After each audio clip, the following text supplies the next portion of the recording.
Now to an effort that is years in the making to bring beauty and healing to a place many associate with crime and pain. Yeah, in a few weeks, the Oregon State Penitentiary will be home to a Japanese garden, a very different kind of escape in the state's only maximum security prison. Our Emily Burris shows us how the idea became a reality, thanks to inmates with a vision and people outside who believed in them. There is peace and tranquility everywhere you look at the Portland Japanese Garden, so it's tough to imagine a scene like this inside a prison. But that is exactly what's happening at the Oregon State Penitentiary, thanks in large part to the man who helped design this place.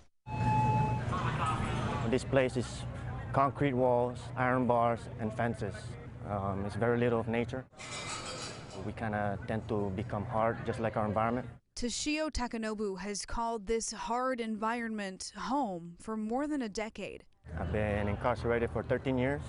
Half of his 26-year sentence. But the past 5 years were full of planning, vision, and a drive towards a future of renewal. It's a Japanese Haniwa statue. As Takanobu and the prison's Asian Pacific Family Club worked to make an idea for a Japanese garden on prison grounds a reality. When they came forward and started talking about how much funds they would have to raise to make it possible and asked for final permission, we gave that to them, and as an administration thought there's no way they're ever going to be able to raise the amount of money or get the ability to actually get this to fruition. And then before we know it, it was there.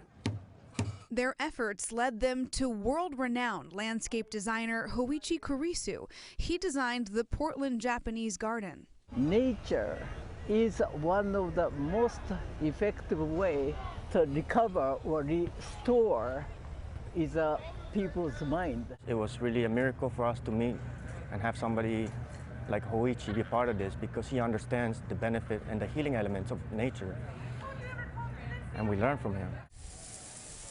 But Kurisu says he has learned just as much from these men. Their heart is not a prison, much more freedom, and willing to do anything, put their all heart. That's how I feel. We are not different outside or inside.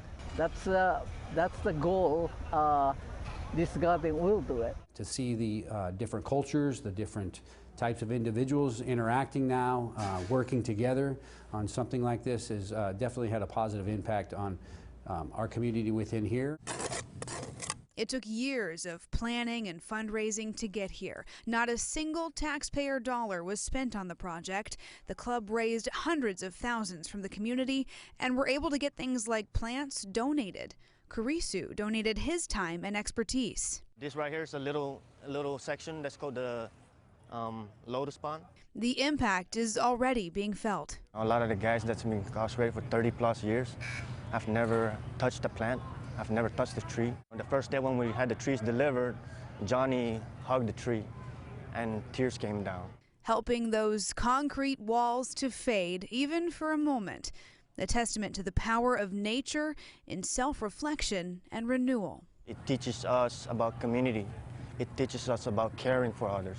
It teaches us that there's possibilities when we dedicate ourselves in a positive way. 90% of Oregon's inmates will eventually be reintroduced back into the general population. So the superintendent says things like this garden that promote healing and self-reflection can end up becoming a meaningful part of making that transition easier. In Portland, Emily Burris, KOIN 6 News. A lesson in learning is so important no matter where you are. By the way, that was photographer Matt Rashley who shot that story. Way to go. You can